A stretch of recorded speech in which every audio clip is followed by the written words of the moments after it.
to the Lynn and Scott show, except I don't have Scott. I have John and Jason with me. Welcome to the show, you guys.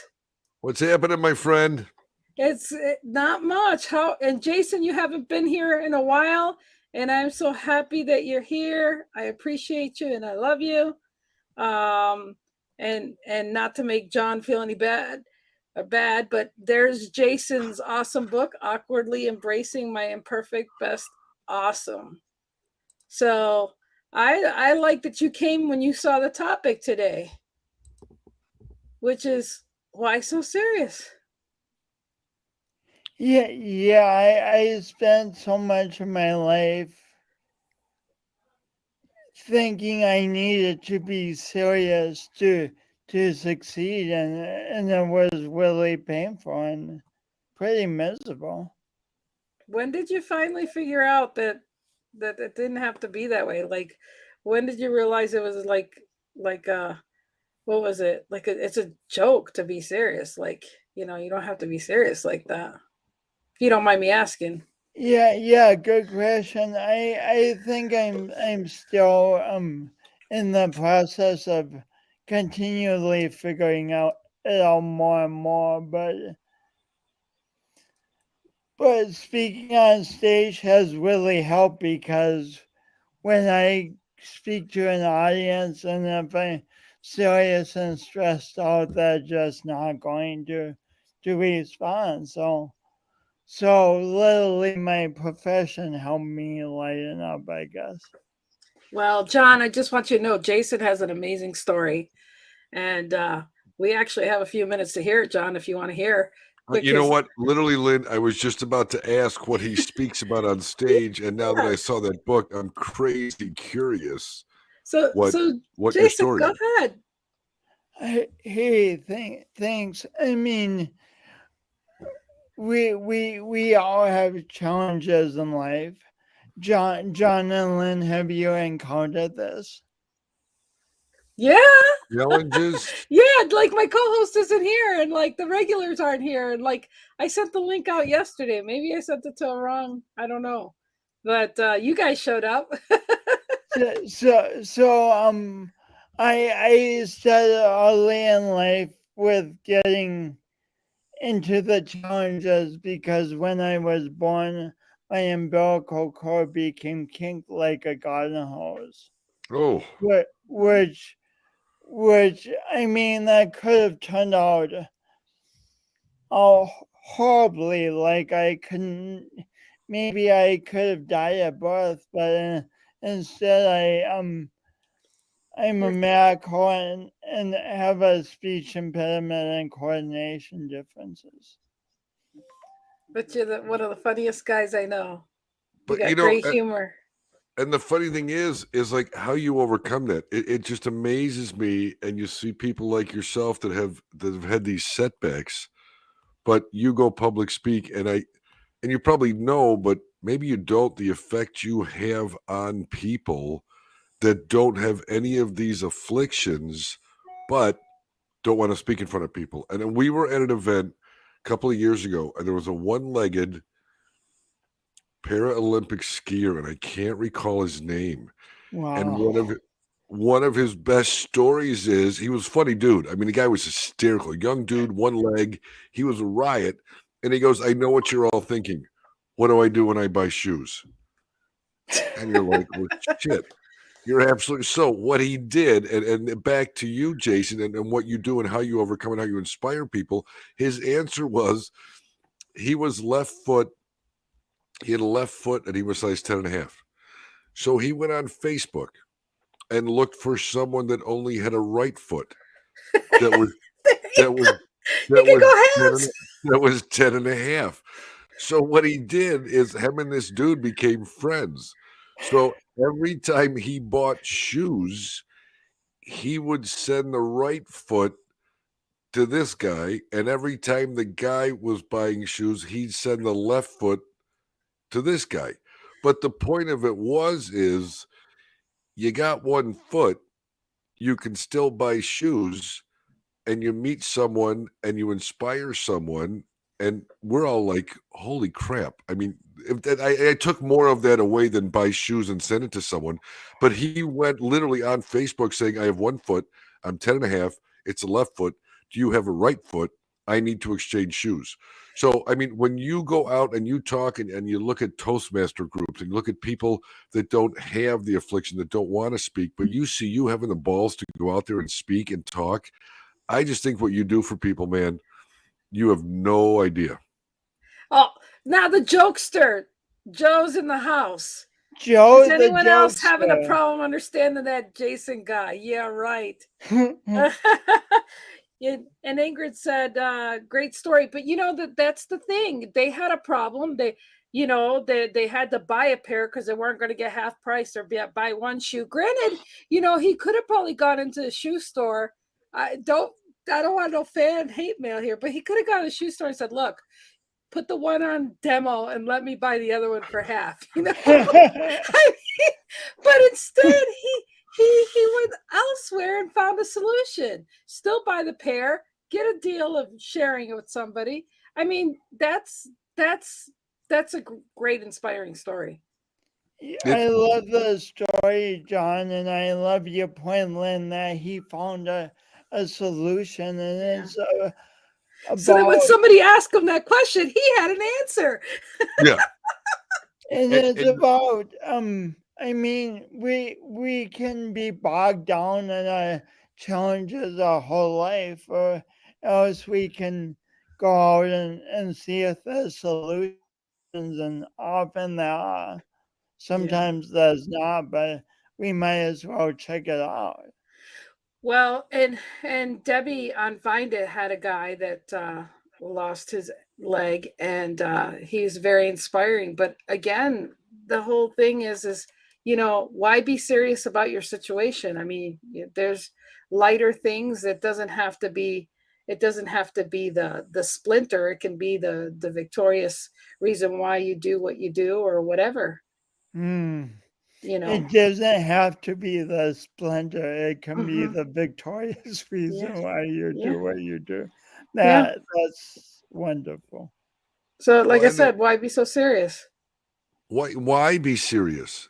Again, why? What is the point? So- I mean, granted, in certain situations you have to be. I Yeah. totally get it. But I've been accused of you should be more serious. But my point is I'll be serious when I need to be. But as we were talking before the show, there's so much negativity. You can't turn on the news. You almost have to turn on, like we said, give me 24 hours of Modern Family. You Yeah. need, and what do they say? Thanks for making me laugh. Thanks Yeah. for doing that. Whether, again, I'm in the mortgage business. It's not real serious, but it's people's financials. But when you make them feel comfortable, when you make them feel at ease, when you're not crazy serious, you feel all of a sudden the air's out of the balloon, man. Let's go. Let's be friends. People want to deal with people like themselves, and I can't. This serious stuff. Yeah. It's bogging everyone Sometimes down. it's nice when you how would you say, take out the obvious out of the room. You take the elephant out of the room, you get that over and done with, and then it doesn't have to be as serious. And I like what Ingrid said here. You're more creative when you're laughing, and seriously, that's true. But it is funny when somebody's telling you something and they're a jokester like Joe Ingram there, and you'll go, are you serious? Because everything they say, even if their tone is like, yeah, so this is the way it's got to be, you just know that they're like, you can't take some certain people serious. No, it's like Stephen Wright, that comedian, and he has just such a drone delivery, but the guy is hysterical. And once you laugh, you break down all barriers. People relate to you better. They know you're normal. They know whatever line of business you're in, but they also know they can relate to you on just a more even level. And I need to bring up a story, or bring up the fact that Bob and Flo told me that they took you out to dinner once. And yeah, the story I'm talking about. What did you do so that they wouldn't take you so serious, Jason? Go ahead. I It have a had lot something of to do, Bob and Flo stories. but I it don't had something to remember. do with like a drink or something, like don't think I'm drunk yet or something. D- Yeah, Yeah. yeah. I do that a lot. I just don't drink, but I sometimes when I get off it, I drink. I always say it already sounds like I'm drunk, so I don't I don't need one. Yeah. You see, it's somebody to be like, what? Are you joking or not? You've got a great sense of humor, Jason. And I love seeing your face here. We haven't seen it in a while, hopefully. I know you're always usually busy doing something, but it's nice of all nights you showed up, or it would have been the Lynn and John show There instead. we go. And what Yeah. else? What is the gist, or what is your book about, Jason? Again, I'm the only one out here that hasn't written a book, and I'm starting to feel very bad about this. There we go. Uh, Um, it's it's about it's about my journey, and it's about the reader's journey at the same time, because I have questions at the end of each chapter for the reader, and it's really perfectionism and being totally awesome, totally A+. Everything is such a predominant feature of culture and our psyche, and it's about really questioning if the notion serves us, and about considering alternative ways of being in the world and still being very successful and very professional, but learning from mistakes and having them propel us forward instead of being stopped by them. well, I believe that, you learned how not to take a lot of things seriously by, living it, you're a living example, of just your humor, just you just being love when you're here. Hmm. So when you do that, when you wrote the book, what kind of catapulted you to write the book? Was it just life experiences? Was it you're like, I'm done with this stuff. People stop staring at me. Here's what I do. I mean, what kind of did it for you, man? So I would say, John, that I wanted to be a writer since I was in seventh grade. First poetry, and then now books. So that urge, combined with knowing that people can benefit Hmm. fr- from something I do. I guess that's it. How long did it take you to write it? So once I got going, um, I think I spent about a year on it. I had an editor, of course, and then someone coaching me on writing and stuff. Mhm. But I think a year, but that's after many attempts to write many things. So did you take yourself seriously when you thought, Hmm. it was just a thought process of I'm going to write a book or not? Or did you realize, wait, I'm going to write a book? Oh, I'm a recovering serious addict. I think Seriously. I probably took myself pretty seriously. Oops. Sorry Oh, about that. someone's My calling. phone. Yeah. Jo- So John, what will you write a book about? You know, it's funny you said that because when the internet first came out, that's how old I am, Jason. I remember going in the basement and I said, I'm going to write a page a day, page a day. And this is literally like right now, I got 6 kids. I mean, I always have had 6 kids, but not always. Not before you had them. You Oh didn't have no, 6 kids. you're absolutely right, man. I went in the basement. It was a dial-up internet where you'd go down, you'd start it, then you'd go upstairs and you'd start coffee. And then yeah. by the time the coffee was made, Welcome to you AOL. exactly you'd hear that noise. So I wrote a page a day, and I think I had like I had a couple hundred pages.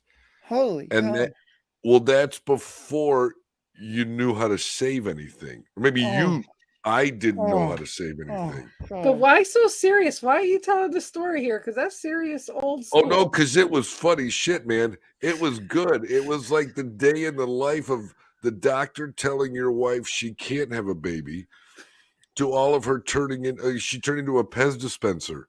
These kids were shooting out like rockets. And so I figured this is what I'm going to start doing. And then we ended up moving and the whole thing lost. So really the book would be, because as you just talk to people that just take everything so serious, man, come on, you can't. You wake up, you got to manifest your day. You got to be positive. You got to be ready to roll. You wake up being serious, that sets your tone for the day. So my book literally would be just looking back on the day saying, what the hell just happened?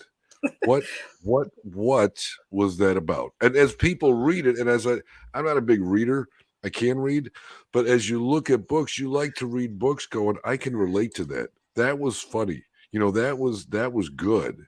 So I think mine would be just kind of looking back going, people say time flies. I never believed it, but man, it flies. It flies. But make it funny. I am probably the least serious person you will ever meet in your life. Well, I tell people all the time, you can't be serious, because the bottom line is we all, we don't get out of here alive.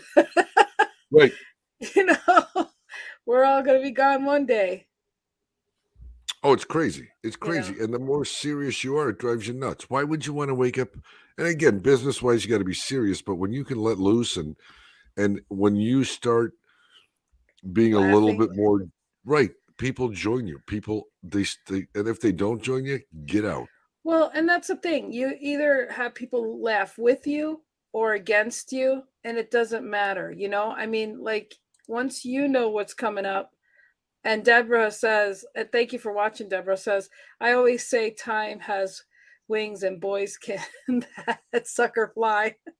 I like that. I like that. I like that. That's great, Deb. Great to see you, my friend. Yes, thank you for being here with us. But seriously, that's the thing. When we realize there's no point in worrying about things, because look how many things you worry about that you find out that you shouldn't worry about.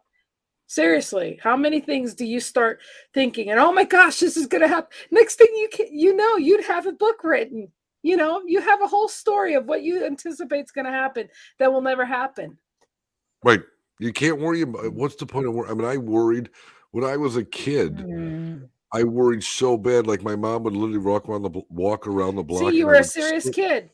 I'd sit on the driveway waiting for her to come back. Yeah. And I'd worry. And now that I'm older and I have my own kids, obviously you worry about them. But the point is you got to make fun, man, because you're gone before you know it. Not to make it a downer, but let's have some fun. That's why we do this. We do this for fun. That's right. Seriously, I don't know where everybody's at, but I'm glad you guys showed up. They're worrying. They're too serious to be on here, Lynn. They didn't want to clown around with us today. That's okay. We'll see what happens next Tuesday. They'll be like, what? So I don't know. And I think it really comes down to who you surround yourself with too. There's people you surround yourself with that, you kind of want to, once in a while, I'll pull that person up that is serious, that is negative. And then the goal is, how long will it take me to get them out of their negativity? How long will it take me to get them positive? Make it fun. You know what? I love when I see somebody frowning, and I'll do everything I can to make them like smile. Like I'm like, that I cannot allow that to be on my watch. Nope. I mean, I'll be as goofy. I'll flub up. I'll do whatever I got to do, but I'll make them laugh. I'll turn that frown upside down really quick.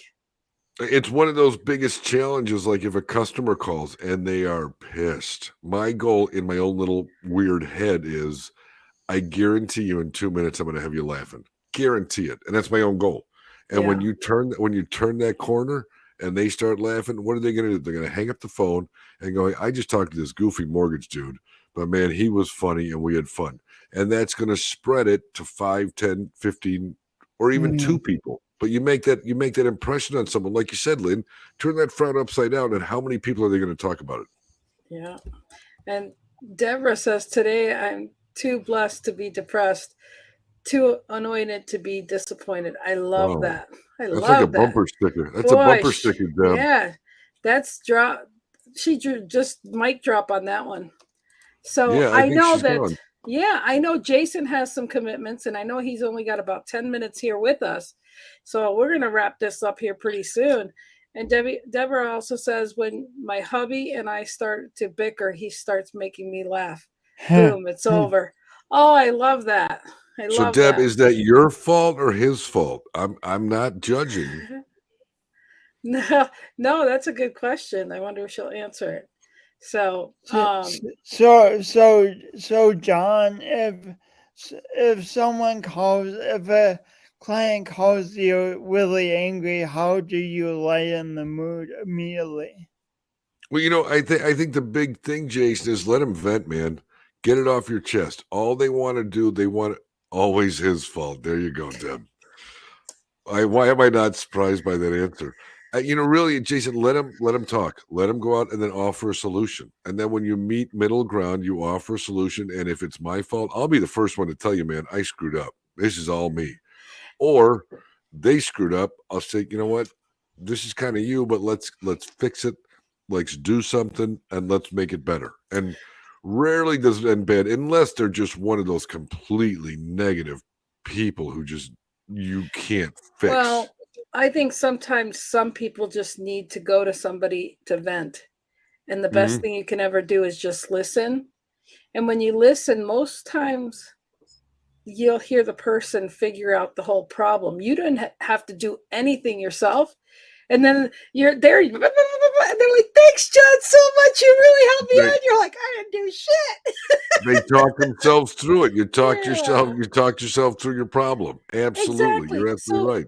So sometimes, and it's funny because you could play devil advocate, which I do with my friends a lot. I'll be like, "Yeah, so that one isn't right," or "How would you be?" And you hear them get defensive. I'm like, listen to yourself.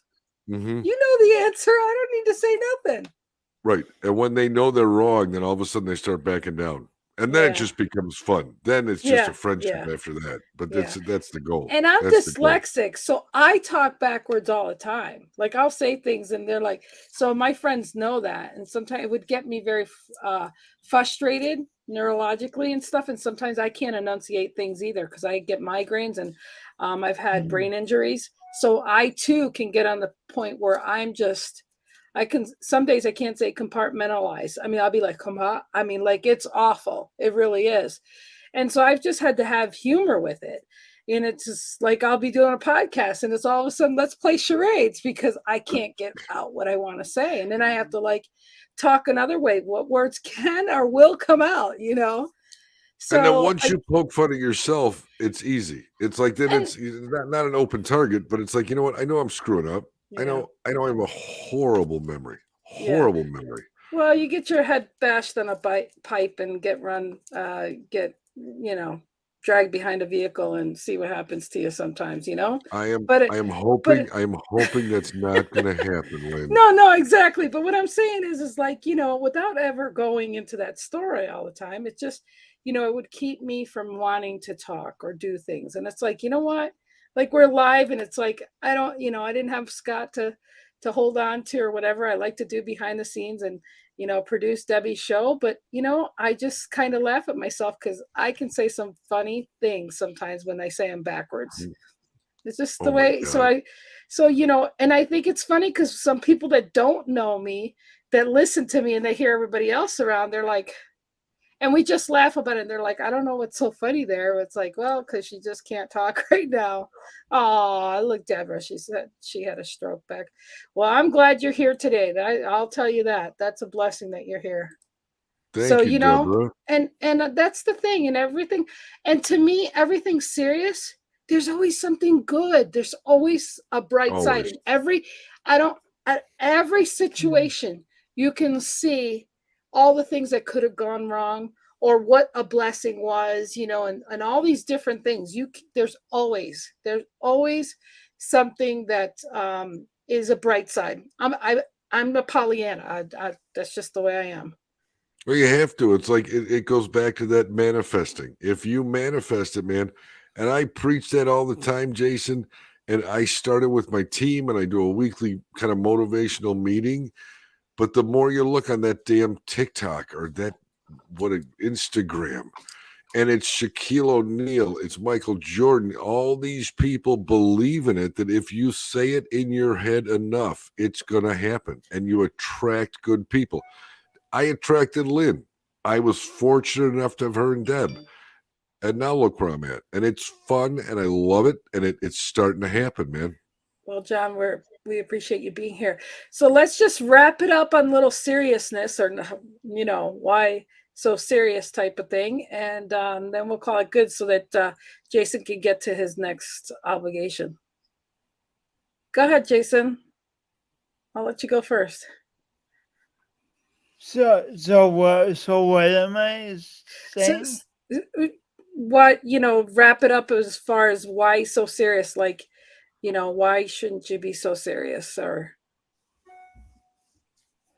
I think it's important to acknowledge that we can all easily get serious about life, and at the same time to notice that and choose to have fun and choose to play and choose to be kind. I love that. Well, Scott, my co-host, is here. We're so grateful he's here. But Jason needs to leave here in like 2 or 3 minutes, so we could say goodbye to him and continue with you, Jonesy. So, but Jason. Okay. I mean, did you want to share some more before I jump in? No, good to see you, Jonesy. You too, brother. You too. Good to see you, Lynn. You too. Thank you so much for being here. I'm just respectful of your time. I know you had to leave by 7:30, so we'll let you bow out, and we love you, and come back anytime, okay? Love you. Appreciate it. Jason, great meeting you, man. Great meeting you, buddy. Great to meet you, John. Thanks. Thank you. All right. So my apologies. I had a minor emergency that unfortunately, as those who are aware of what I do, those things happen. Yeah, that's okay. And you don't turn from them. You absolutely not. You do what you got to do. Wow, a little skeleton crew. John, how are you, brother? Yeah, good. How are you, pal? Good to see you. You missed best. You missed the best 28 minutes of your life. Just so you know. That's well. I validated my life by doing what I did for the last 28 minutes. So Bye, I'll just put it Deborah. that way. Absolutely. Just grateful for that. So we're just talking about a couple different instances, and Jason shared, how he's always not taking life seriously, especially, his backstory and, his speech impediment and things like that. So it was very nice for him to share. And we were just talking about, being lighthearted and not taking things seriously. So what were you thinking when you picked this topic, Scott? Well, first of all, we're missing a lot of friends tonight. Did we miss a holiday that nobody told us about? I know. I sent the link to everybody, and It's just Debbie had something to do, and Scott Schilling had to cancel his meeting last night too because he's involved in something, and Rex must be busy. So it's just skeleton crew here. Well, shout out to all of our friends who are usually with us. Hope you guys are all having a great evening. We all certainly understand there's times when you got things to do, as I just showed you. But John, great to have you here. The whole why series, this comes from a part of a conversation we had last week, and I believe it was after the show was over. And I don't know if it was Rex or Scott or one of us who started the conversation, and somebody just said, why do we always have to be so serious? Why can't we just get on here and just be silly? And I was like, I absolutely. Speak of the devil. Yeah, not that he's actually the devil. You manifested that, Scott. I know. I know. All right, hold on. Let me manifest $1 million right now. Just give me a second. But we said, why so serious? And it was a point well taken. I think we all said, "Oh, that's a good idea." But as I thought about it, I thought, I'm always getting on these different shows because I have different shows, and I have, the show I do with Mary, and I got my crime show, and then I've got, and I'm in front of people all the time, and I'm always fulfilling this role of trying to give information and do all that. And sometimes I forget to just be Jonesy, just to be Scott, just to let people know that, I'm still childish at heart. Sometimes childish, sometimes childlike. There's a difference. I still, I'm still probably the guy you got to remind 100 times a day not to run with scissors. I don't, As you're painting. I get silly joys, in the painting. I love the painting, but there's a seriousness to that because it's my art and stuff. I love my music, but there's a seriousness to that. But then there's things like, I love watching reality TV. I get a kick out of, not the Kardashians. Once I go that far, take me out back and shoot me. I like watching Big Brother. Big Brother, I love. Survivor, I love. The Challenge on MTV, I love those things. Mm-hmm. And it's like, it's one of those things where I'm just like, I know probably I should grow up a little bit and not do this, but I don't care. No, I'm not going to grow up. I love root beer floats. I love root beer floats, and I love just sitting around with Jonesy, my cat, and having a root beer float, and it's sugar-free ice cream, sugar-free root beer. It's still not it's not as good as the old A&W root beer stand days, but it's still pretty good. I love laughing. I love being silly, and I love when people just let their hair down and just say, "This is psst." I don't have to be right about everything all the time. I can just sit back and giggle and have fun. And I think we all forget to do that a little too often. Yeah, we do. And especially in public. Everybody's like, "Oh, I got my silly side, but I don't share it with people." Why not? Why not? It adds color to your flavors. It makes you look better. It really, people like happy people. So be happy in front of people. Yes. Do silly things, and don't get confused that silly is never hurtful. If you're hurtful to somebody, that's not being childish and silly. That's just being hurtful. So don't do that. Right. Nobody's telling anybody to go out and be a dick. Nobody's saying that. But go out and have some fun. Have some fun. Laugh with people. Stop trying to be so freaking serious all the time. Well, I think the thing is, Scott, there's just so many people that don't. Oh, you froze. There's just so many people that don't do that. And we talked about it earlier. I don't watch the news. I'll watch Modern Family 24 hours a day, 7 days a week. And all of a sudden, when you start having fun and you gravitate towards those people and you manifest towards those people, that now is your circle of friends. And you get one of those guys that are on, or women or whatever, and they want to be negative, that's their lifestyle. How can you wake up negative 4:35 whenever you wake up and know that's your day? If you change your mindset, and you wake up positive, it takes 6 weeks for that stuff to click. And once that 6 weeks come, man, you're jumping out of bed, you're fired up, you're talking to people, and that's your day. You go to bed, you wake up, you encounter people, but then your goal is to flip them from being negative Nellies to come. Okay, I sound like I was 90 when I said that. You said them from being negative. My goal when someone calls me, if you're negative, by the time we hang up, you're going to laugh. You're going to be positive. You'll be saying goodbye, Nancy. Goodbye. Yeah. Hey, Rex's mic's unmuted now, too. Because Rex is here. You just can't see me. He's the man behind the curtain. I'm coming incognito because I was busy seeking a prepaid presidential pardon. Yeah. Prepaid. I like that. But I'm here now. Well, at least this glowing icon that looks like a CD. You know.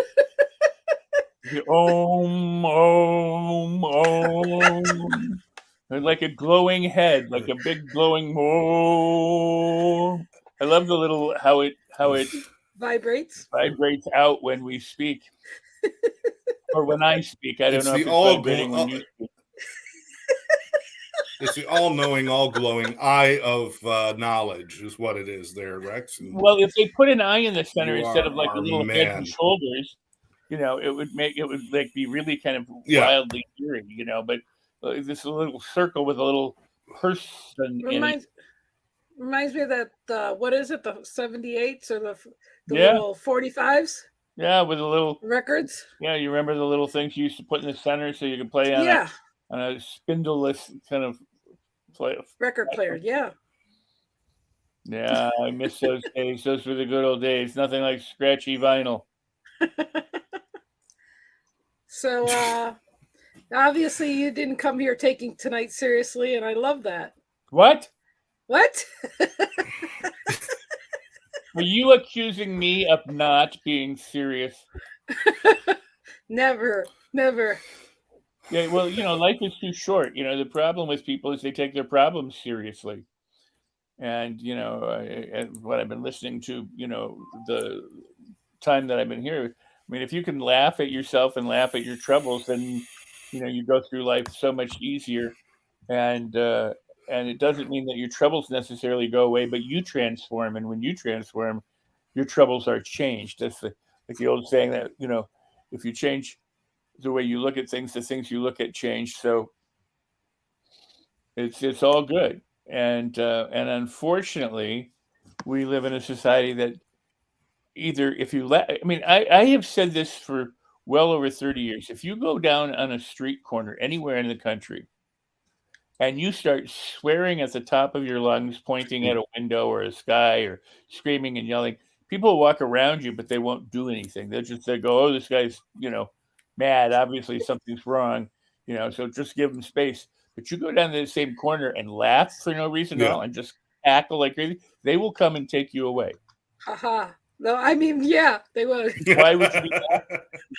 Why would you be laughing to yourself? Something must be wrong for you to be enjoying, that kind of. And so, there's this tendency for us in society to be conditioned. I mean, think about school. At one time, you played as a kid, you went out, you chased butterflies, you did all these wonderful things, and then they put you inside this room, set you in a desk. If you're old enough, you had a desk that hinged open, had a little inkwell, because there were no ink bottles at that time, but this is a carryover from the Victorian era or whatever. But they put you in school and said, okay, now you have to be serious. Stop fidgeting, stop giggling, stop passing notes, stop looking at each other, stop having fun, and sit down and learn. And learning is you're going to regret it if you don't learn this stuff, and so you must learn. I mean, they got really serious about the whole thing, and they took all of the fun. I mean, think of what you say to somebody who's not behaving the way you want. You're acting like a child. You're not taking this seriously.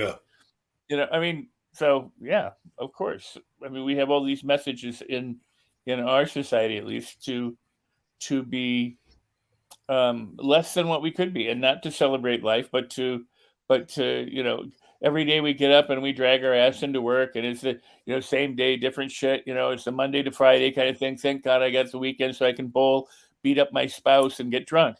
And that seems to be the way most people live.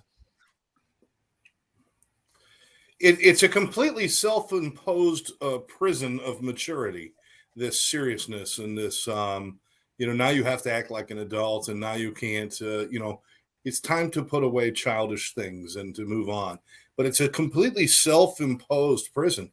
The thing is that we harshly judge those that hang on to their childlike wonderment and joy, and the people who like to have fun. And it doesn't mean that, hey, you know what? I still got to do things. I got to pay a bill. If I'm going to own a house, I have to pay a bill. These are decisions I make. That's all fine. It's got nothing to do with what we're talking about. What we're talking about is how you look at life, how you act towards life, and how you express yourself. And why does it have to be so goddamn serious all the time? And why does everybody have to spend so much time creating their worth by this false persona that they throw out there? And, the number of cars I have and the homes I have and the businesses I have and the title and rank I have, instead of throwing yourself out there, is when I walk into a room, what? Instead of when I walk into a room, When I walk into a room, people react a certain way, and that's where my value is.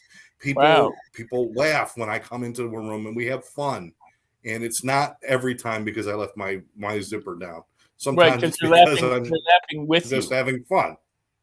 They're laughing with you, not at you. Well, I would have laughed because his last name's Jones, keeping up with the Joneses. Oh, there you go. That's what I was talking about. So I have one other thing that I would share. You know, there are a couple contradictory Bible phrases that I would quote. And you say, wait a minute, Rex, are you saying there's only a couple contradictory Bible phrases? But in first, and I'm a huge fan of the red letter Bible, just so you know. I go, if you throw everything else out and just take the words that Jesus allegedly spoke, because, you know, we don't really know, that's a matter of faith, but you just take most of what he said, it's a pretty good thing. You get into the epistles and the stuff of the other apostles, you know, if they actually had anything to do with writing them is a whole other dispute. But the point is, in 1 Corinthians, it says, when I was a child, and again, it's not really contradictory if you understand the context in which this is given, but since a lot of people cherry pick verses, and they've used things like spare the rod and spoil the child, you know, to justify what they do. There's a verse in 1 Corinthians that says, when I was a child, I spoke as a child, I understood as a child, I thought as a child, but when I became a man, I put away childish things. So it's an interesting thing. Like, I grew up finally. Now, we can understand that in the context of faith or anything else, but there's also the scripture that says, unless you become like or as a little child, you'll not enter the kingdom of heaven. So you go, well, interesting, huh? I mean, in other words, the admonition is to go back to that time when your heart is pure, innocent, you're available and open, you know, you're able to be captured by love and life. And yet, you know, if you follow the apostle when he wrote this, you know, but when I became a man, I put away childish things. So, well, it doesn't really necessarily contradict because they weren't both written at the same time by the same person. The idea is somehow being a child is not good, but unless you're a child, it's not good either. Right. And so we're just kind of, I mean, as humans, we're conflicted about that. We want the things that come with childhood, but we want to grow up. And if you think about it, you know, in some cultures, kids are adults at 11. They have a rite of passage. In our culture, we're never really sure. They keep making it a legal thing. Is it 18? Is it 16? Is it 21? You know, there's these different ages for different things. So our children don't grow up with the benefit of saying, okay, you're a child and embrace that. And now also embrace being, you know, an older child. We're just older children, although some of us are more like Scrooge than others. You know, and I think okay. You know what? I gotta run. My kid just got in a minor car accident. That's why he's calling me. I hope everything's okay. Okay. I'm glad you said minor. Please let us know he's all right. Absolutely. Okay. Thanks, guys. I appreciate it. Take care. Love you, John. Thanks for being here. Love you guys. Thanks, man. Manifest everything positive, brothers. Let's do. Okay. Yeah, you got to pick that up. Goodbye. Yeah. All right. Hey, buddy. Bye. How are you, pal? What happened? Okay. Bring him down on the bottom. There we go. God bless him. Yeah. Well, okay. There's a great example of what we're talking about. That's a serious moment. He just had a very serious moment. You know? Phone call. You get that phone call. The phone keeps ringing. I mean, how many times do we say, "Yeah, it can't be important. I'll ignore it." Oh, well, it was important. His kid was in a car accident, and you know his wife comes in and says, "Hey, answer the frickin' phone." But it's a serious moment. If we make fun of it, we're somehow wrong or bad. Yeah, I mean, but nobody's saying. I hope the first thing. I hope everybody's okay. He said minor accident to make sure that everybody understood that. That's great. Yep. But it's like right there can be all serious. Like you can really go down a rabbit hole of the seriousness. And we're going to have those moments, and we have those issues that we have to deal with that do lean towards it. You know, this is probably not an appropriate time for a joke or something like that. Yeah, that's all good and fine, but it doesn't have to change our whole character.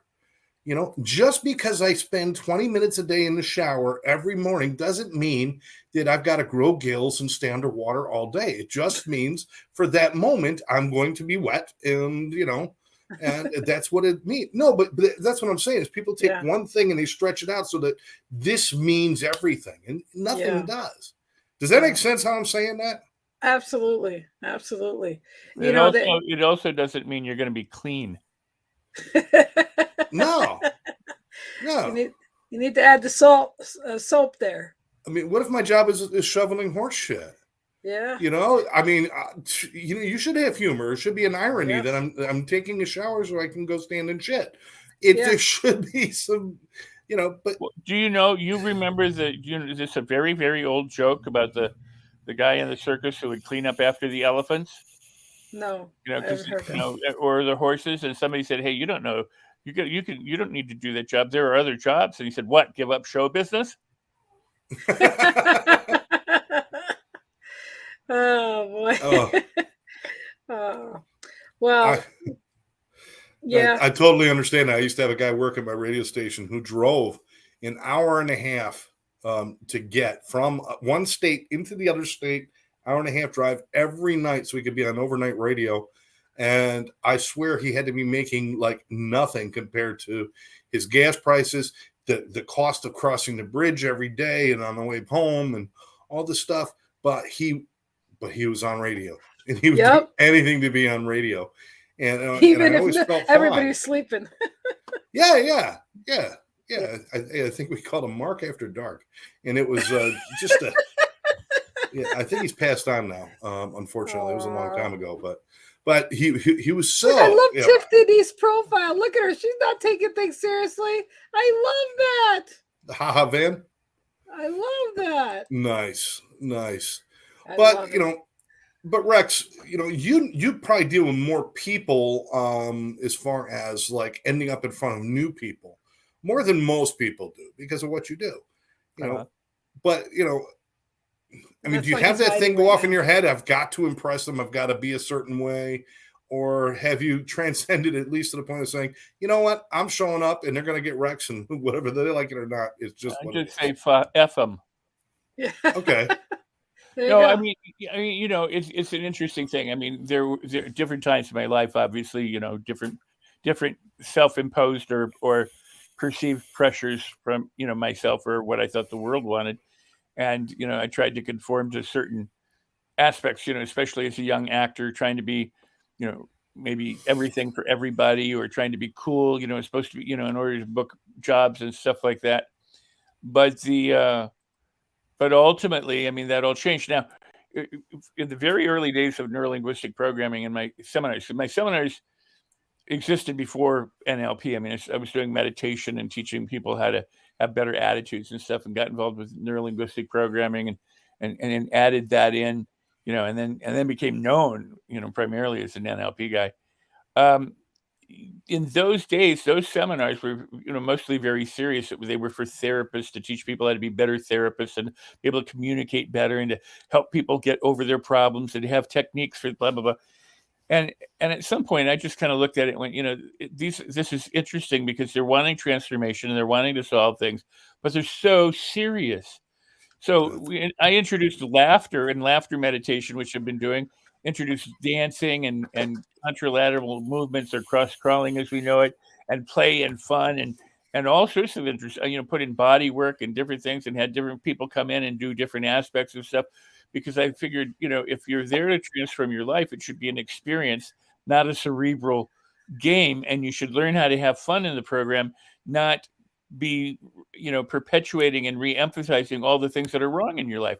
And that's one of the problems with therapy, because if you went to a therapist and you said, I have this problem, and the therapist went, and laughed at you, you'd be pissed off. You'd go, what are you laughing at? You go, well, you're taking your problem so seriously. Do you know that if you spend a few moments in laughter or breathing or go out and pet a dog or do something, you could be different? But you're sitting here so seriously, you know, keeping the very problem that you want to escape alive by focusing on the very problem you're trying to get away from. So in order to be different, you have to be different. And so when I did the stuff back, 40 years ago with workshops, people are like, you're not taking this stuff seriously. You're a joke, man. You think, and I'm like, look at the world today. Look at how many seminars today that back then they didn't do any of this stuff. They were too busy being serious.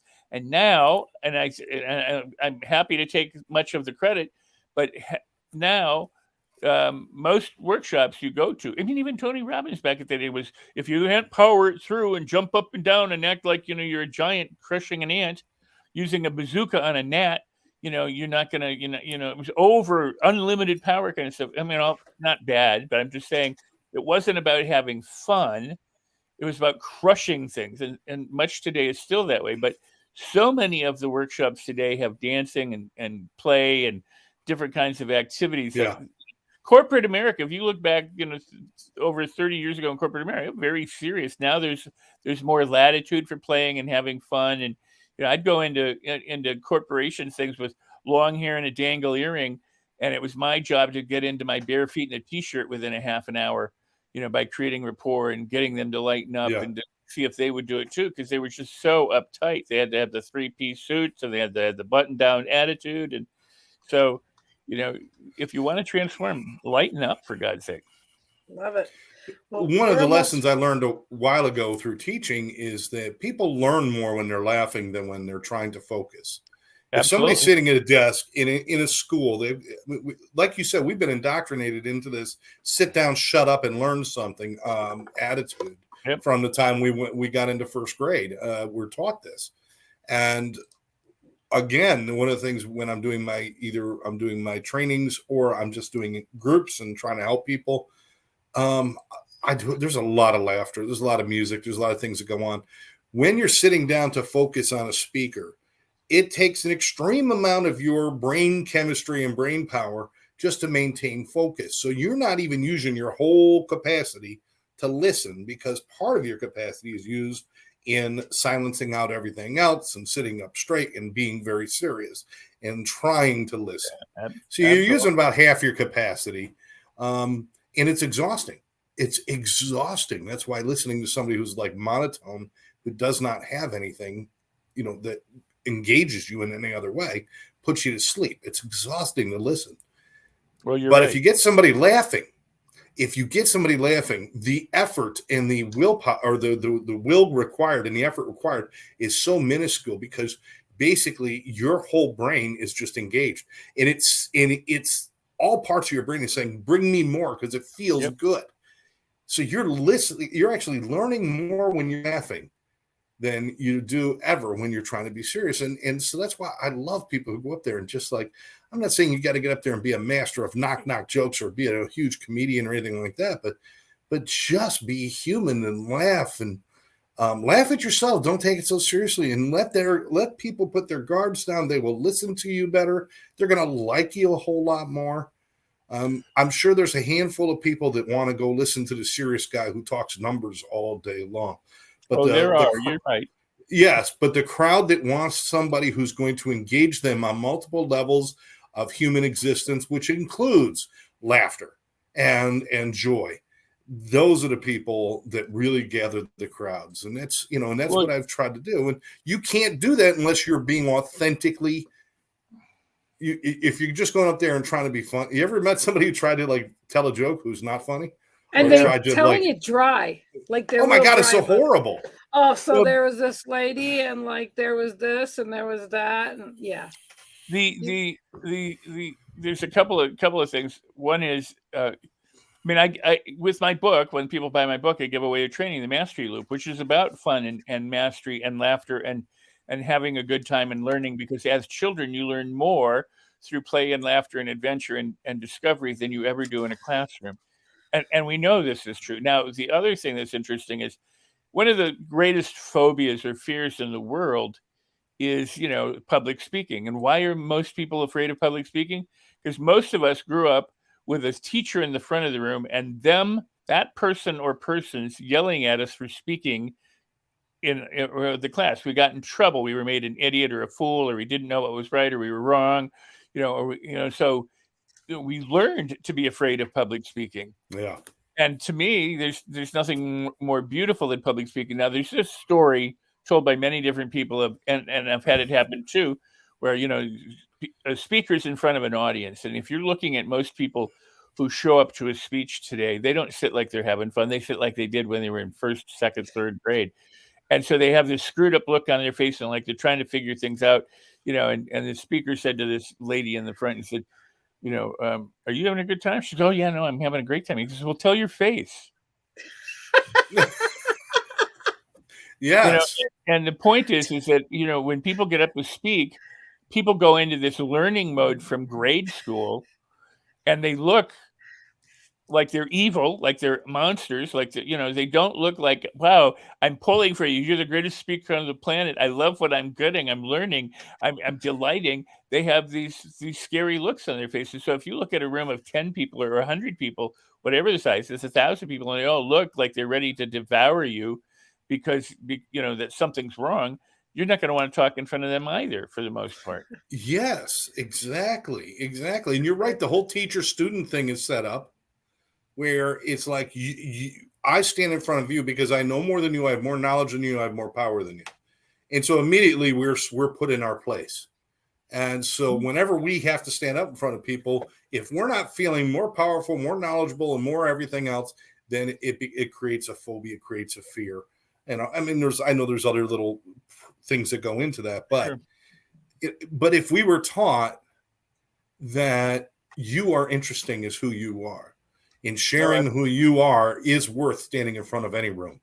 If we were taught that, then many more people would be less afraid of just doing it, of just being themselves. But we're not taught to be authentic, and no, not at all. When I say this comes from your conditioning, your childhood, go to a college class and look at the college kids sitting there. Go to an adult class and look how they sit and look. It's not that it happened in childhood and it doesn't continue. It's that they learned habits when they were a child that they perpetuate no matter how old they are until they stop perpetuating them. And one of the ways to stop perpetuating is to release, to let go, to forgive if you have to, whatever. But to try and show up authentic, to just be yourself and understand that maybe not everybody likes it, but you are who you are. Celebrate it. And if you can't celebrate yourself and you show up, then what are you doing? You're putting a facade on you to other people. So you're either trying to impress, or you're trying to hide, or you're trying to obscure in some way. Just show up. Be yourself. My dogs show up if they are. If no, they're they happy, act up. well, no, but if they're happy to see me, they act like they're happy to see me. If they don't want to see me, they'll go lie down somewhere else. But you know what I mean? They're not. I don't believe that my dog is sitting there going, I have to convince him that I'm somebody who I'm not. Yeah. So I'm going to put on this serious face, or I'm going to act like I'm educated when I don't know what I'm talking about. Just be who you are. The world would be a much better place. We have about 2 minutes left there, Scott. Yeah. I want to acknowledge Tiffany, who's been making some great comments all the way through. And she said, laughter takes seriousness to its next highest vibration. Yes. And I like that. I know we only have a few minutes. Again, I apologize for being so late. I guess Rex and I are both on the same time schedule for being late today. But I do want to make it the distinction. A lack of seriousness does not necessarily equal a lack of focus. For some reason, we have equated seriousness and focus. That is not the same thing. They are separate things. And I've already proven to you, and I've already shown that laughter creates higher levels of focus, that enjoyment creates greater levels of focus. You absorb more on a roller coaster while you're getting flipped up and down than you do when you're driving in your car in high traffic and are stressed. You observe more and actually have more of an experience. That is a higher level of focus. So let's get that out of our heads. I mean, I think that's probably one of the biggest things is anybody who's being silly isn't focused. And that's a bullshit statement. Would you agree, Rex? Yeah. And I would also add that we weren't born to focus. That's not our purpose on the planet, is to grow up and focus. Our purpose on the planet is to live and to have a good life and to enjoy ourselves and to thrive and to replicate and to, we're here to live. I mean, that's what we've been. If you believe that you've been given it or you haphazard into it, you're here to have life. And what happens for most people is they don't accept life in all of its permeations. They say it has to be a certain way or this way, or I don't have enough of this, or I don't do that. And they complicate the issue. Show up, simplify. And when you do, you have a greater ability to focus. Love that. Because you're enjoying it, you're living it, Mic drop. And we're out of time. I love that. On that. Yeah. So yeah, you know what? We could pick up more of this next week, maybe, Yeah. and we'll find a way to continue this conversation, or maybe adapt it a little bit. For sure. But we'll definitely. I think this would require some more exploration about just being, the courage to just be you and to enjoy yourself. Lack of enjoyment does not mean success. Lack of enjoyment is simply lack of enjoyment. So, again, Rex, thanks for joining us, even if it's just in spirit. Well, it's as a glowing avatar. Yes, love you, Rex. And I'll let you know next week if I got that pardon. Yeah. Yeah. And you well, if the lights all dim before we go on the air, we know you didn't. All right. Love you, Mayor. Oh, okay, you guys stay right there because I want to talk to you both real quick. Thank you so much for everybody being here. As always, we love you, and we'll see you next week. Bye. God bless. Keeping me